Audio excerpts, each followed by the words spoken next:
समाचार सुनकर वीरणी विलाप करने लगती है। चंद्रदेव उसे शिव की शरण में जाने की प्रेरणा देते हैं। शिव इतने कठोर नहीं माते कि किसी के प्राण हर लें। उन्होंने तो पिताश्री को केवल उनकी करनी का दंड दिया है। अब आप ये शोक त्याग दीजिए और शिव जी से प्रार्थना कीजिए कि वो शीघ्र से शीघ्र पिताश्री को पुनर्जीवित कर दें। हर हर महादेव, हर हर महादेव। भवज्वीरणी, महादेव तो करुणा के सागर हैं। उनकी जो सच्चे मन से प्रार्थना करता है उसे सब इच्छित मिल जाता है। प्रणाम देवर्षि। प्रणाम देवर्षि। देवर जी, उस दिन आपने कहा था आप कभी इस महल में चरण नहीं रखेंगे, किंतु आज आप मुझे सांत्वना देने यहाँ आए हैं अपना प्रण तोड़कर। नारायण नारायण। नारद अपना कर्तव्य कभी नहीं भूलता भावज्वीरणी, चाहे फिर उसके लिए उसे अपना प्राण ही क्यों न तोड़ना पड़े। विश्वास रखो भावज, आपका सुहाग अखंड है और अखंड ही रहेगा। भ्राता दक्ष का धड़ यद्यपि निश्चेष्ट होकर यज्ञ भूमि में पड़ा है, फिर भी उसमें प्राण शेष है। और जैसे ही शिव जी की कृपा होगी, भ्राता दक्ष पुनर्जीवित होकर उठ बैठेंगे।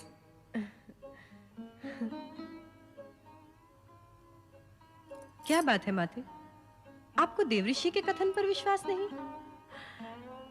देवऋषि के कथन पर कैसे अविश्वास कर सकती हूँ? ये तो परम भक्त और सबके कल्याण करता है। परंतु जब अजर अमर परमात्मा सदाशिव से मैं अपने पति का जीवन दान मांगूंगी, तब यदि उन्होंने मेरी प्रिय पुत्री सती के आत्मदाह की बात छेड़ी, तो मैं क्या उत्तर दूंगी? क्या उत्तर दूंगी मैं? नारायण नारायण। भावज, सती के लिए हम सबको अत्यंत दुख है, किंतु सत्य यह है कि शिव जी की इच्छा से ही सब कुछ संभव है, अन्यथा कुछ भी संभव नहीं। ये शिव की कैसी विचित्र इच्छा है, बताइए ना देवर्षि। जो संसार के सभी प्राणियों के मन से मृत्यु का भय दूर कर सकते हैं, जो मृत्यु मुख में पहुंचे हैं उन्हें पुनर्जीवित कर सकते हैं, उन्होंने मेरी बेटी सती को क्यों नहीं बचाया? क्यों अपनी ही अर्धांगिनी को योगाग्नि में जल जाने के लिए विवश किया? मेरे इन प्रश्नों का उत्तर दीजिए देवर्षि। नारायण नारायण। आप शिव लीला से अपरिचित हैं भावज, इसलिए ऐसी बातें कर रही हैं। सती तो शक्ति का अवतार थी, मृत्यु तो उसे छू भी नहीं सकती थी। तो फिर सती ने अपने प्राणों का त्याग क्यों कर दिया? सामान्य नारी के समान अपनी देह का अंत क्यों कर दिया? रोहिणी, माता शक्ति ने सती के रूप में नारी अवतार धारण किया, नारियों का आदर्श बनने के लिए। सती ने ऐसी नारी का आदर्श प्रस्तुत किया जो अपने पति के प्रति होने वाले किसी भी अन्याय को सहन नहीं कर पाती थी। सती का नाम ही आदर्श पतिव्रता नारी के रूप में हमारी संस्कृति के इतिहास में अमर हो जाएगा। तात, मेरी सती भी शिव की कृपा से पुनर्जीवित हो सकती है? नहीं, सती ने यह आदर्श सामान्य नारी के लिए प्रस्तुत किया है, जो जन्म लेकर अपने पति के लिए प्राण त्याग करती है। अब सती अपने पहले वाले रूप में आपको नहीं प्राप्त होगी।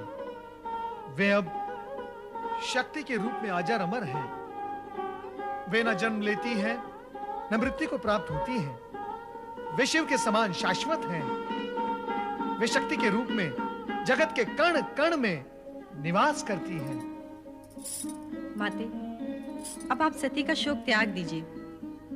वो अब हमें सती रूप में नहीं, शक्ति रूप में दर्शन देंगी। क्यों देवऋषि? हाँ रोहिणी, ये सब शिव लीलाएं हैं जो हमें दिखाई दे रही हैं। शिव लीलाओं का रहस्य आज तक कोई समझ नहीं पाया, और जब तक शिव जी की इच्छा है तब तक ऐसी विचित्र लीलाएं करके वे संसार वासियों को चकित करते रहेंगे। भावज्वीरणी, मेरी ये इच्छा है कि कैलाश जाकर आप भी ये शिव लीलाएं देखें और देवादिदेव महादेव के चरणों में अपना शीश नमाकर प्रार्थना करें, तब देखना शिव जी की दया का चमत्कार। भ्राता दक्ष अवश्य जीवित होंगे। हाँ, अवश्य जीवित होंगे।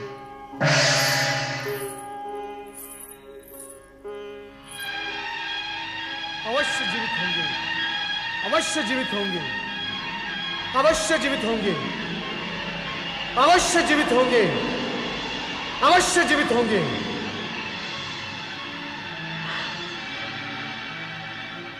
मैं भोलेनाथ की शरण में कैलाश जाऊंगी। जय महारुद्र। मैं महाबलयंकर आपकी आज्ञा के अनुसार दुष्ट दक्ष का अंत कर दिया और उसके सर को काटकर यज्ञ कुंड में स्वाहा कर दिया। वीरभद्र, तुम मेरी आज्ञा का पालन कर धन्यवाद के पात्र हो गए हो। सभी गणों में सर्वश्रेष्ठ हो, यशस्वी भवा। जय महारुद्र।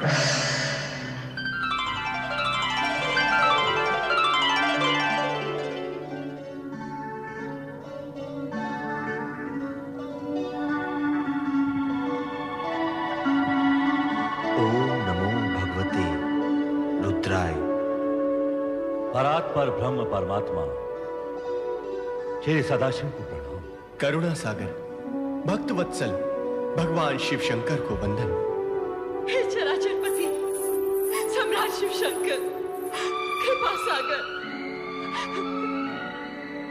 मैं वो दुर्भाग्यशाली स्त्री हूं जिसने एक हाथ से अपनी पुत्री सती को खो दिया है और अब दूसरे हाथ से उस पति को खोने जा रही हूं जिसका सिर विहीन शरीर तड़पता देखकर मुझ पर हर पल मृत्यु का पल होकर टूटता है।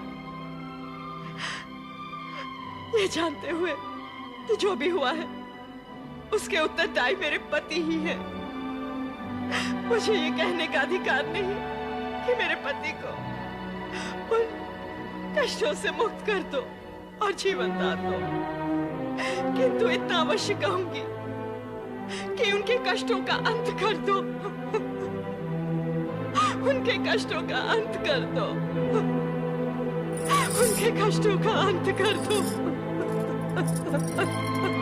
उनके कष्टों का अंत कर दो। उनके कष्टों का अंत कर दो। उनके कष्टों का अंत। हे सदाशिव, कष्ट का अंत आप कैसे करेंगे ये तो आप ही को ज्ञात होगा, किंतु मैं आपसे ये प्रार्थना अवश्य करूंगा कि दक्ष को जीवनदान मिले और अपूर्ण यज्ञ संपूर्ण हो सके। दक्ष से मेरा कोई बैर नहीं श्री हरि। जो हुआ, जो हो रहा है और जो होगा विधाता के संकेत के बिना असंभव है।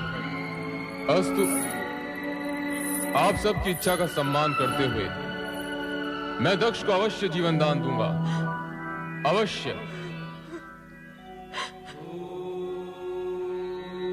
पति की मृत्यु से पीड़ित और आहत वीरणी पत्नी की मृत्यु से पीड़ित और आहत शिव की शरण में आकर अपने सुहाग की याचना करती है। लोक कल्याणकारी शिव उसे अभयदान देते हैं और वीरणी के सुहाग की रक्षा हित यज्ञशाला में पहुंचते हैं। स्वामी, स्वामी, स्वामी, स्वामी कहाँ तुम? स्वामी,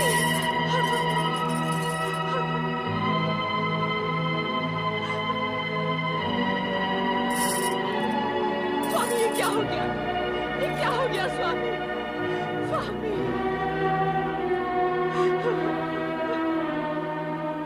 प्रभु कृपा कीजिए, कृपा कीजिए भोलेनाथ, कृपा कीजिए।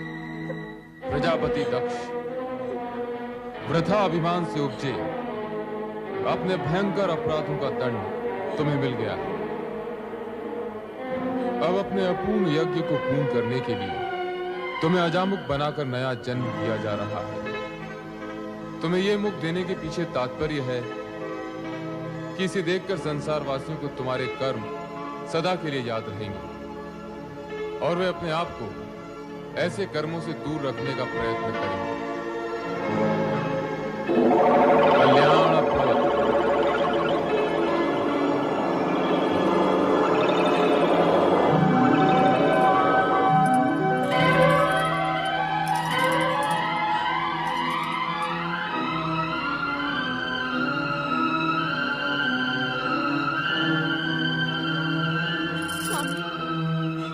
स्वामी, आपको जीवन दान मिल गया।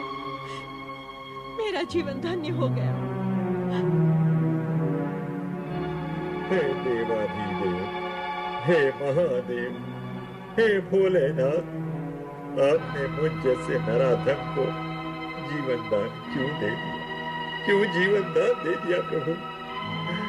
ये अहंकार का मारा दक्ष तो हत्यारा है प्रभु, हत्यारा। अपनी पुत्री का और इन सब का जो यहाँ यज्ञ का फल लेने आए थे। हे प्रभु, इस दुष्ट नीच दक्ष को आपने पुनर्जीवन दे दिया, आपने पुनर्जीवन दे दिया प्रभु। इस उपकार के लिए मैं सदा सदा के लिए आपका आभारी रहूंगा, आपका कृतज्ञ रहूंगा प्रभु। दक्ष प्रजापति, मैंने तुम्हें यज्ञ का संपूर्ण फल दिया। अब आप यज्ञ पूर्ण कीजिए।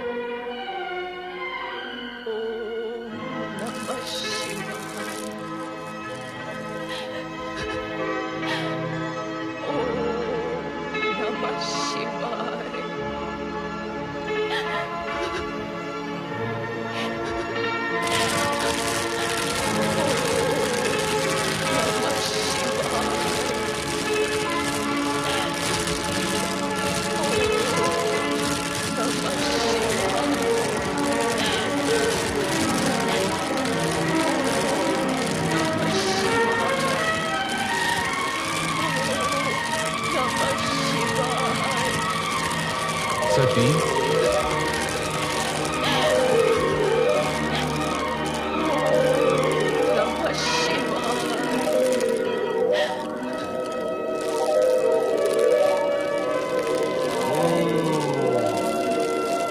देवी सती सदा शिव का धाम जीवित भगवान शिव शंकर सत्य को स्वीकार करने को पूर्ण विश्वास दिलाए कि माता सती स्त्री समाप्त हो चुकी। अब जो विशेष रह गया वो है उनकी होने का भ्रम, मात्र भ्रम। सती, सती, सती, सती, मैं तुम्हें इतनी देर से पुकार रहा हूं, फिर भी तुम मौन क्यों हो? मेरी पुकार को नकार क्यों रही हो प्रिय? तुम्हें तो तुम्हारा ये पति अत्यधिक प्रिय है ना? तुम्हारा आराध्य इष्ट सभी कुछ है ना? मेरे नेत्र के इंगत मात्र से तुम मेरे हृदय की भाषा समझ लेती हो, किंतु आज ऐसे मीठे स्वप्नों में खोई हुई हो कि मेरा आर्तनाद भी तुम्हें सुनाई नहीं दे रहा। हंस रही हो तुम? इतनी महान भूल करने के बाद भी हंस रही हो? तुम्हें कितना समझाया, वर्जना भी दी कि बिना आमंत्रण कहीं जाना अशोभनीय और असम्मानजनक होता है, विशेष रूप से वहां जहां तुम्हारे पति के विरोधी हों, उन्हें अपमानित करने का अवसर खोजते रहते हो। किंतु तुम्हारा क्रियाहट मेरी बात पर भारी पड़ गया। तुम दक्ष यज्ञ में चली गई और स्वामी, आश्चर्यचकित न हुई स्वामी। मैं सती पुनः वहीं पहुंच चुकी हूं जो मेरा स्थायी आसन है, आपका हृदय। हाँ स्वामी, मैं आपको वहीं से पुकार रही हूँ। पुकार रही हूँ, किंतु अपने नेत्र क्यों नहीं खोलती प्रिय? तुम्हारे कमल समान ये नेत्र, जिनमें न जाने कितनी बार मैंने स्वयं को देखा है। सती, चेतन हो जाओ, अपने पूर्ण रूप में मेरे सामने आओ प्रिय। स्वामी, आप अपना ही वचन स्मरण कीजिए और मन की आंखें खोल कर देखिए। हम दोनों शिव शक्ति भिन्न नहीं है, एक ही परम तत्व साक्षात परब्रह्म है, जिसका ब्रह्मांड साक्षी है।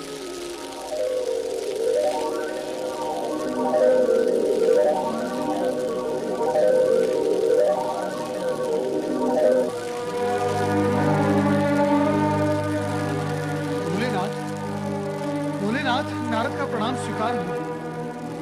मंगल हो। प्रभु, आप कहाँ जा रहे हैं? देवी सती हमसे रुष्ट हो गई है। भोलेनाथ, आप ये कैसी बातें कर रहे हैं? क्यों? क्या सदा पत्नी को ही पति का साथ देना चाहिए, पति को नहीं? हम अपनी रुष्ट प्रिया का साथ कभी नहीं छोड़ेंगे।